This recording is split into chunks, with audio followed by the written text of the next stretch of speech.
Good afternoon. The deadline for Occupy Calgary protesters to vacate Olympic Plaza has now come and gone. The city gave protesters until noon today to pack up and leave. Sage Pullen has been at Olympic Plaza all morning. Now, Sage, what are protesters saying about the deadline?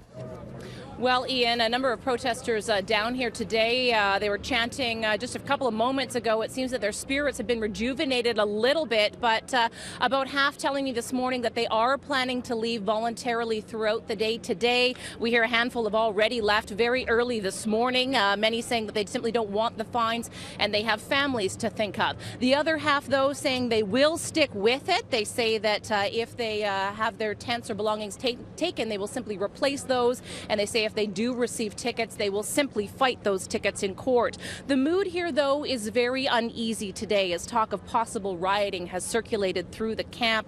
Many saying they're just waiting to see what happens when police and bylaw arrive. The action plan in place by the city has demoralized us, and we are losing a little bit of our steam. So we're having some dissension in the ranks. Some people are going to pack up and go home. Now, a number of police officers have been just kind of patrolling the area today as well. Police Chief Rick Hansen stopping by to speak with the media, and MLA Jonathan Dennis was here as well. He says that this protest simply needs to be dealt with in a court of law. I do understand that in Toronto they've been allowed to stay, but I think that one way or the other the court needs to step in and just set some clear guidelines on what constitutes freedom of expression and where it's limited under the Constitution. We've always worked hand in glove with bylaws. If you go back, the history of us working with bylaws goes back to the World Petroleum Congress, the G8. You know, we're well versed in the law as it relates to how these things should be addressed.